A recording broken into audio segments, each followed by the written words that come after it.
Peter and Wendy. Chapter 17. When Wendy grew up. I hope you want to know what became of the other boys. They were waiting below to give Wendy time to explain about them, and when they had counted 500 they went up. They went up by the stair, because they thought this would make a better impression. They stood in a row in front of Mrs. Darling, with their hats off, and wishing they were not wearing their pirate clothes. They said nothing, but their eyes asked her to have them. They ought to have looked at Mr. Darling also, but they forgot about him. Of course Mrs. Darling said at once that she would have them, but Mr. Darling was curiously depressed, and they saw that he considered 6 a rather large number.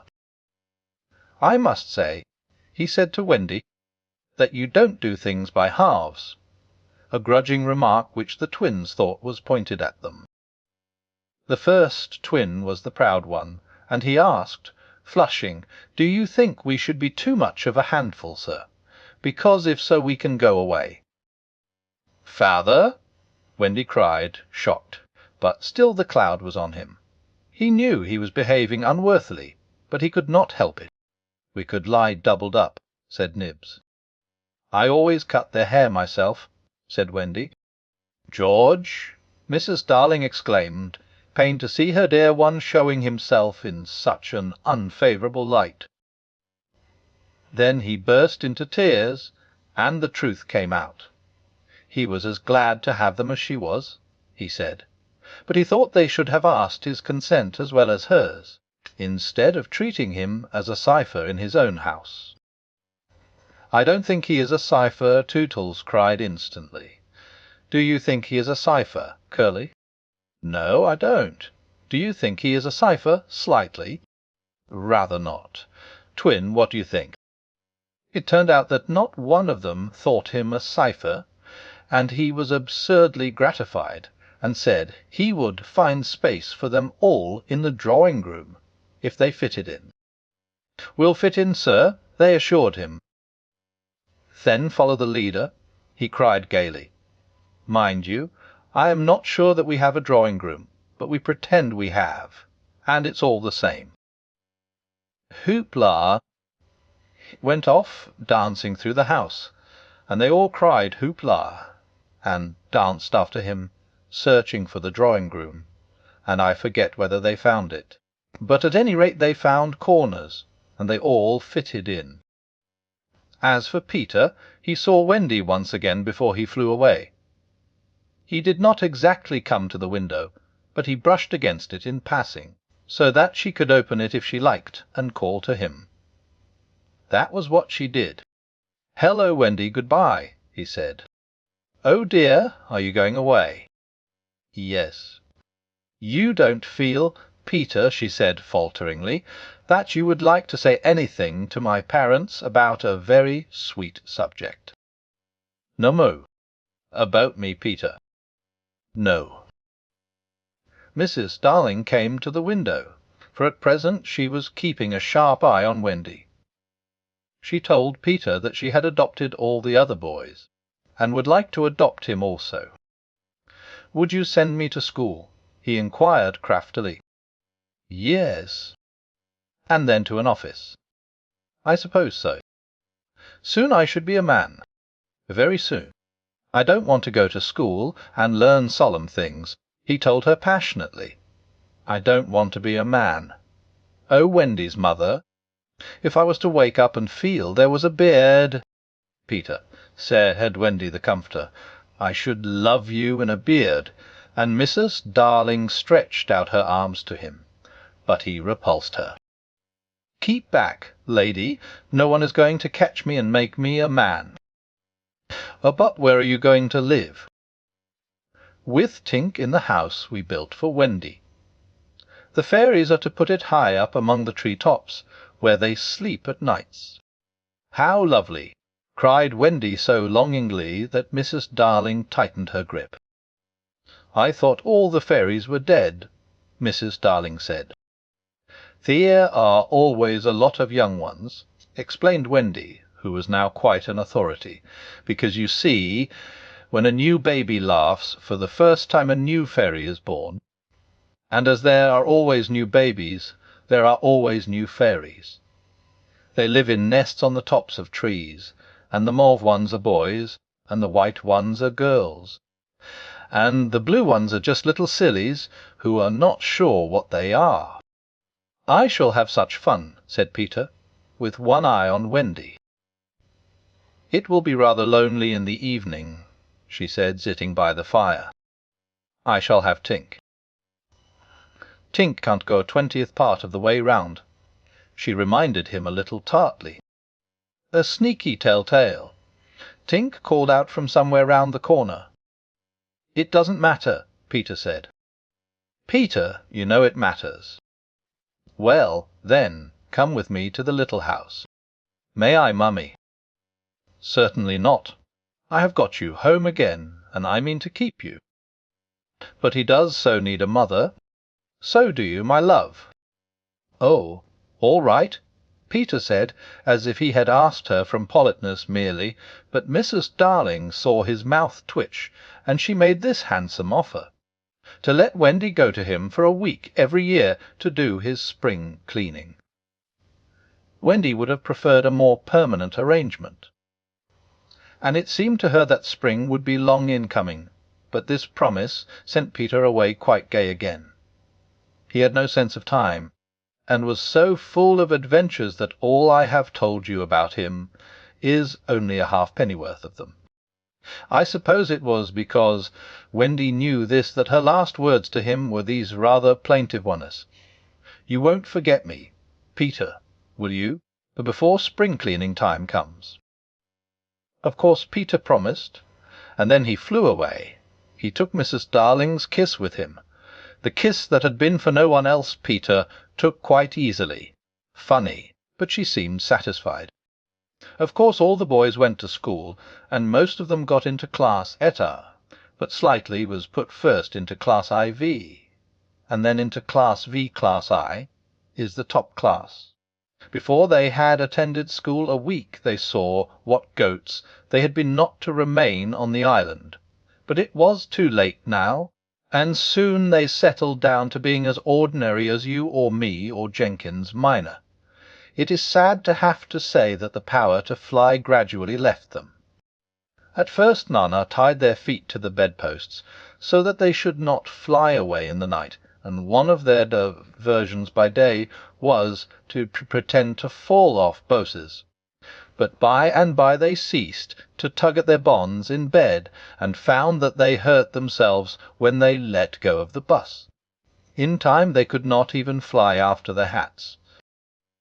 Want of practice, they called it, but what it really meant was that they no longer believed.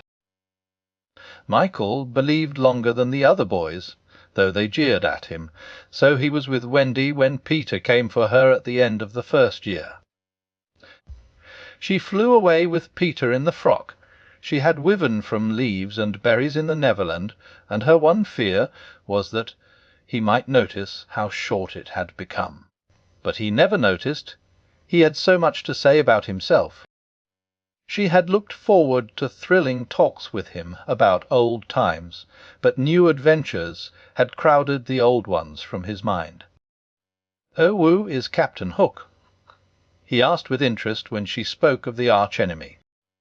"Don't you remember," she asked, amazed, "how you killed him and saved all our lives?"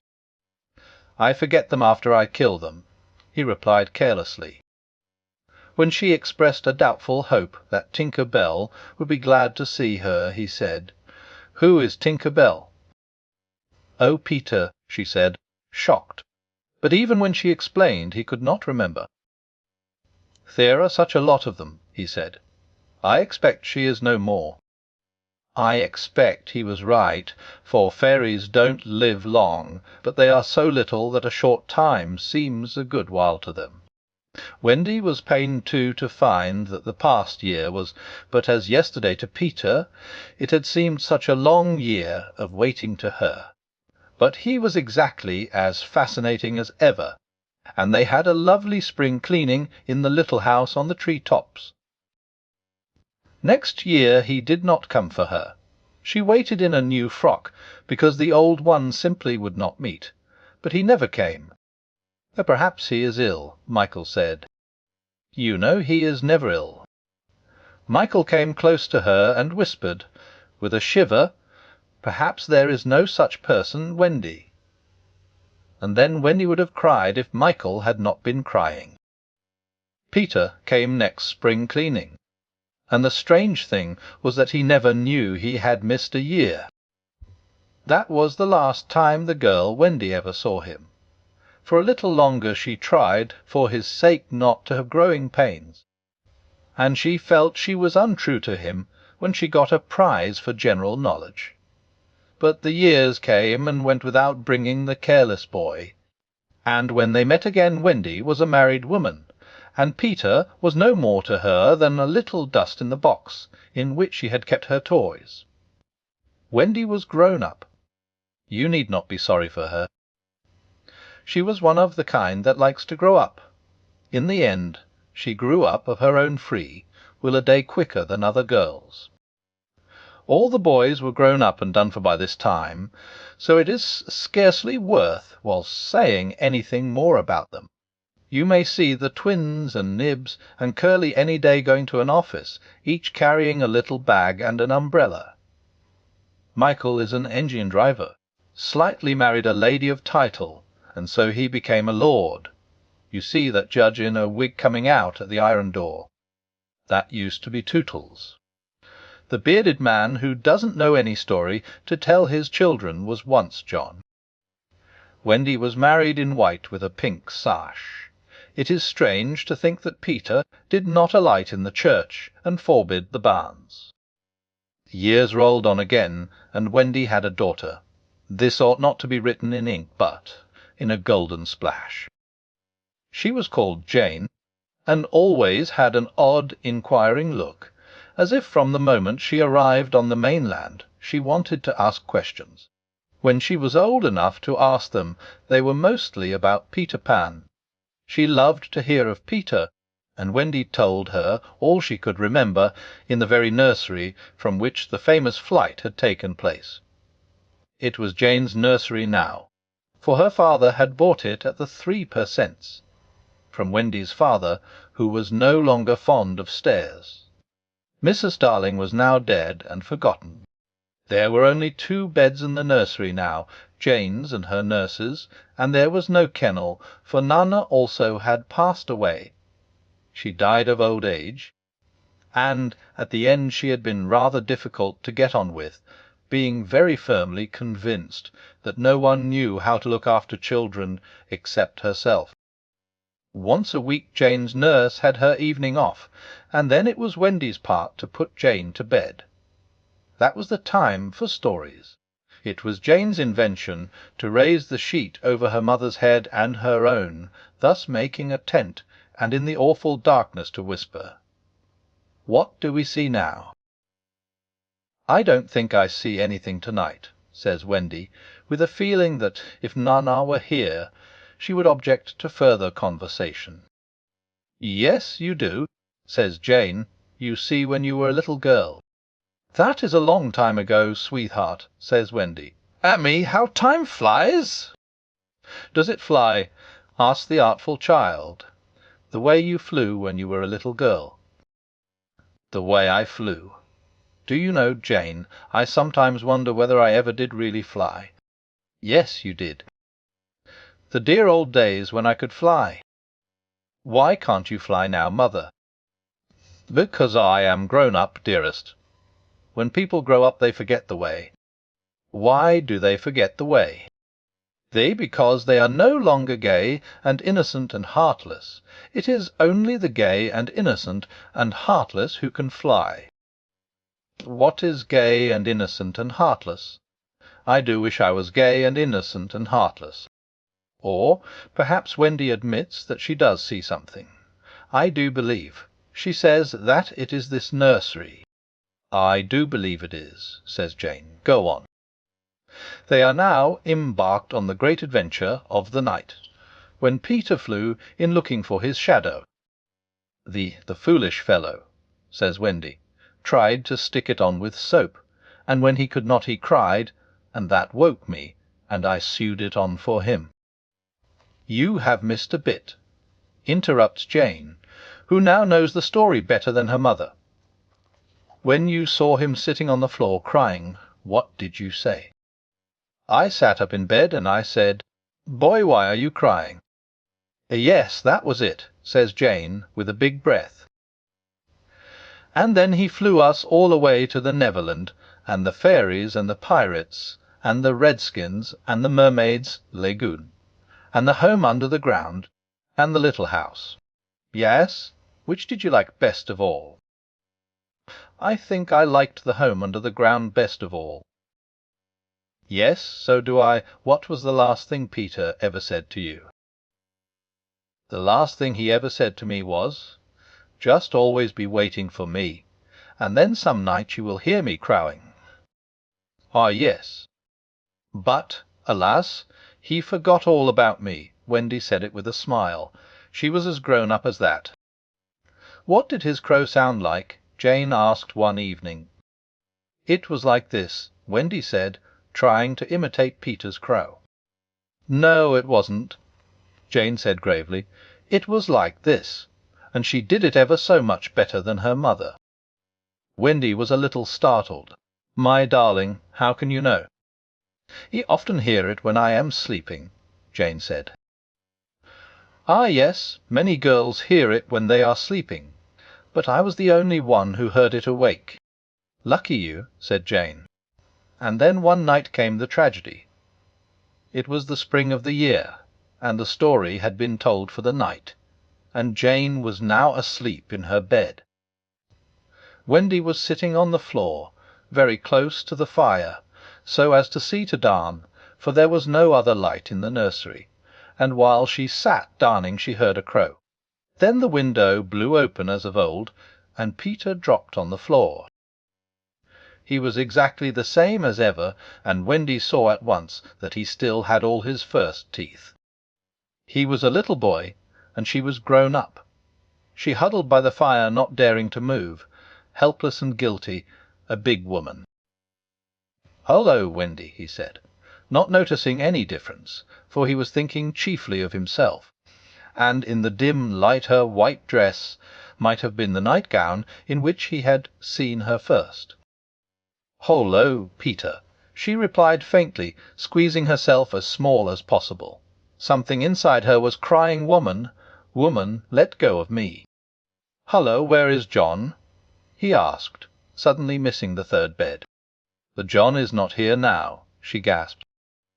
"Is Michael asleep?" he asked, with a careless glance at Jane.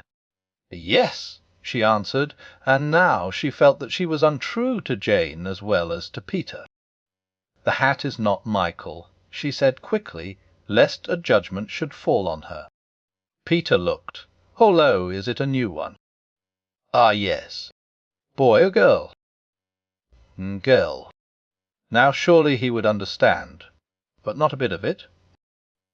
"Peter," she said, faltering, "are you expecting me to fly away with you?" "Of course, that is why I have come." He added a little sternly, "Have you forgotten that this is spring-cleaning time?" She knew it was useless to say that he had let many spring-cleaning times pass. "I can't come," she said apologetically. "I have forgotten how to fly. I'll soon teach you again. Oh, Peter, don't waste the fairy dust on me." She had risen, and now at last a fear assailed him. "What is it?" he cried, shrinking. "I will turn up the light," she said, "and then you can see for yourself." For almost the only time in his life that I know of, Peter was afraid. "Don't turn up the light," he cried. She let her hands play in the hair of the tragic boy. She was not a little girl heartbroken about him. She was a grown woman smiling at it all, but they were wet smiles. Then she turned up the light, and Peter saw. He gave a cry of pain, and when the tall, beautiful creature stooped to lift him in her arms, he drew back sharply. "What is it?" he cried again. She had to tell him. "I am old, Peter. I am ever so much more than 20. I grew up long ago." "You promised not to." "I couldn't help it. I am a married woman, Peter." "No, you're not." "Yes, and the little girl in the bed is my baby." "No, she's not." But he supposed she was, and he took a step towards the sleeping child with his dagger upraised. Of course he did not strike. He sat down on the floor instead and sobbed, and Wendy did not know how to comfort him, though she could have done it so easily once. She was only a woman now. And she ran out of the room to try to think. Peter continued to cry, and soon his sobs woke Jane. She sat up in bed and was interested at once. "Boy," she said, "why are you crying?" Peter rose and bowed to her, and she bowed to him from the bed. "Hullo," he said. "Hollow," said Jane. "My name is Peter Pan," he told her. "Yes, I know."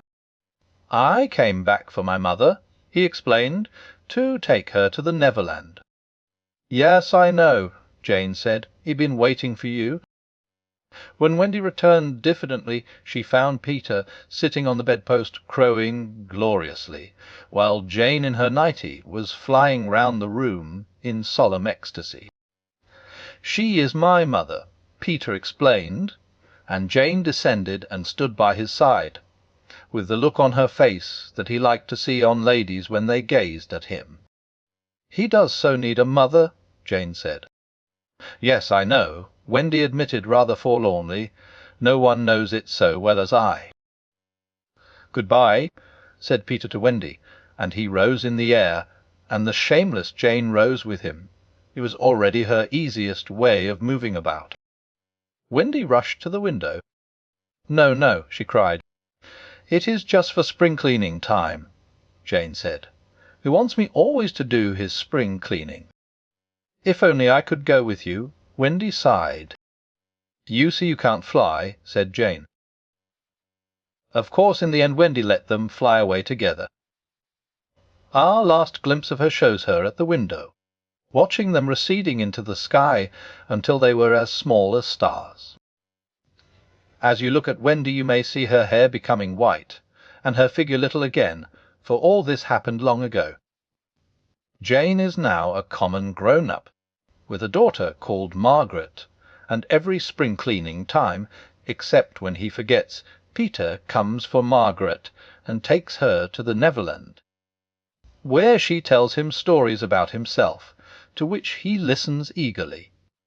When Margaret grows up she will have a daughter, who is to be Peter's mother in turn, and thus it will go on so long as children are gay and innocent and heartless. The end